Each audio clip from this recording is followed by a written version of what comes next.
Hello friends, welcome back to my channel. உடம்பு ஒன்றுமே முடியல. என்னடா வீடியோ ஆரம்பிக்கும் போதே உடம்பு ஒன்றுமே முடியலன்னு புலம்புறியே அப்படின்னு கேட்குறங்களா? என்ன பண்ணுறது, அலைச்சல். காலையில் ஒரு மணி 12 மணி தான் ஏந்திச்சேன்.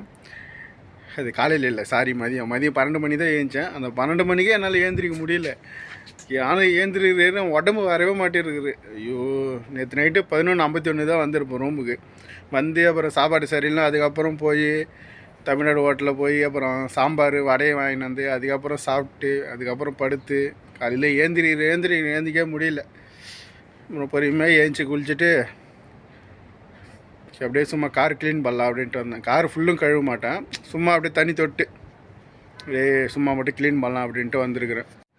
நல்லா கதவுலாம் திறந்து ரக்க மாரி பறந்துன்னு இருக்குது பாருங்க. காரு பக்கெட்டில் தண்ணி இருக்குது. அப்படியே சும்மா அப்படியே தொட்டு கழுவிட்டு அதுக்கப்புறம் வேலை வந்தால் பார்க்கணும். இன்னொரு 2 நாள் இந்த பண்டிகை ஃபுல்லும் முடிஞ்சு கொஞ்சம் ஃப்ரீ ஆகிட்டாங்கன்னா அதுக்கப்புறம் வேலை கொஞ்சம் ஃப்ரீ ஆகிடும். முடியல, அப்பா பிச்சு போட்ட மாரி இருக்குது. கெசரி ஆட்டுன்னு வந்திருக்காங்க. எதுக்குன்னா அரிசி வாங்கிறதுக்கு. அரிசி ரேஷன் கடையில் வாங்குவாங்க, வீட்டுக்கு வாங்க தந்தா. ஆனால் இது வந்து ஓனருக்கு கொடுத்து அனுப்பிடுறதுக்கு. ஏன்னா ஓனர் வந்து ஈரானில் இருக்காரு இல்லையா, அங்கெல்லாம் ரேட் அதிகமாக இருக்கும். அது இல்லாமல் இவர் வந்து இந்த கவர்மெண்ட் மூலிமா தானே போயிருக்காரு. அதால் அந்த குவார்டர் சொல்ல இதெல்லாம் கிடைக்காதுன்னு அரிசி வாங்கி அனுப்புறதுக்கு வந்திருக்காங்க. ஒரு 25 கிலோ. அது வாங்கினார்னா ஒரு ஆள் தானே, மேக்ஸிமம் ஒரு 1.5 வருஷம் வச்சு யூஸ் பண்ணுவார். 25 கிலோ அரிசி. கம்சாஷ்ரீன் தான் சொல்லிட்டு போனாங்க, பார்க்கலாம். அது ஃபுல்லாக அரிசி தான். அரிசி அங்கங்கே எல்லா கடையிலும் வச்சுருக்கப்பாங்க. இந்த கடை ஃபுல்லும். அந்த ப்ளூ கலர் கடையில் சாக்லேட் ரொம்ப கம்மியாக இருக்குது. 1 தினார் 1.25 தினார் அப்படின்னு. வீட்டுக்கு வந்தாச்சு. பொருள் கொஞ்சம் கம்மியாக தான் வாங்கி வந்திருக்காங்க. அரிசி, அப்புறம் சில பொருள், அதுக்கப்புறம் வந்து சிலிண்ட்ரு, ஒரு 6 சிலிண்ட்ரு போகும்போதே எடுத்து போட்டுன்னு போனோம். அது வரும்போதே பிடிச்சின்னு வந்துட்டோம். இதுதான் பழம், ஆப்பிள், அப்புறம் அரிசி, அப்புறம் சிலிண்டருங்க.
மூச்சு வாங்குது.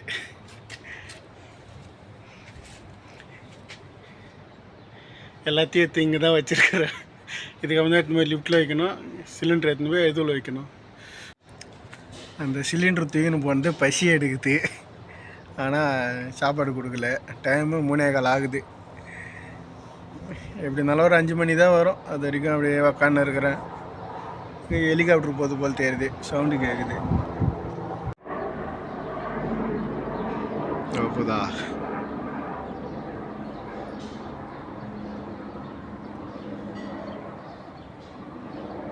7 கைத வயசானாலும் 70 முறை ஃப்ளைட்டில் போனாலும் அந்த ஃப்ளைட்டு சவுண்டு கேட்டாலும் அந்த ஹெலிகாப்டர் சவுண்டு கேட்டாலும் பேன்னு தாக்குது.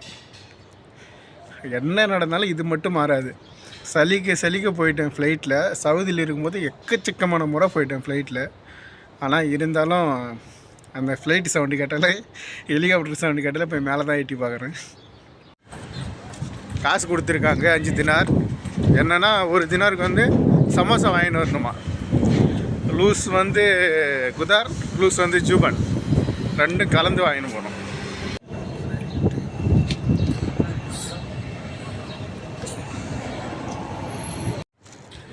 ₹250 சமோசா.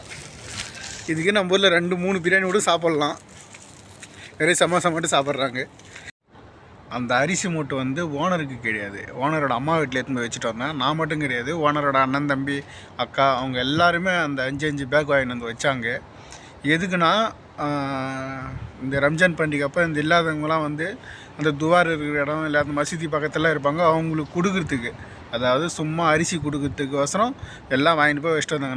நான் எடுத்துன்னு போய் வைக்கும்போது ஒரு 40-45 பேக்குங்க மேலே இருந்துச்சு. அந்த இடம் ஃபுல்லும் வெறும் அரிசி பேக்கு தான், 5 கிலோ பேக்கு. அது எடுத்துன்னு போய் வச்சுட்டு அப்படியே மேலே வந்து காசு எடுத்துன்னு வர சொன்னாங்க. நாளைக்கு ரம்ஜான் கிஃப்ட்டு கொடுக்குறதுக்கு எல்லாேருக்கும். அது போய் காசு எடுத்துன்னு இப்போ தான் வந்தேன். சாப்பாடு எடுத்துன்னு வந்து வச்சுருக்காங்க. எனக்கு கூட இருக்கிற டிரைவர் உட்காந்து சாப்பிட்ன்னு இருக்கார். இதெல்லாம் சும்மா வெளியே உட்காந்து இருக்கேன். சரி ஃப்ரெண்ட்ஸ், ஏன்னா சீக்கிரம் படுக்கணும். காலையில் ஒரு 5 மணிக்கெலாம் எழுந்திரிக்கணுமா எல்லா வீட்டுக்கும் போகிறதுக்கு. சாப்பிட்டு தூங்குறேன். நாளைக்கு வீட்டால் சந்திக்கிறேன். பாய்.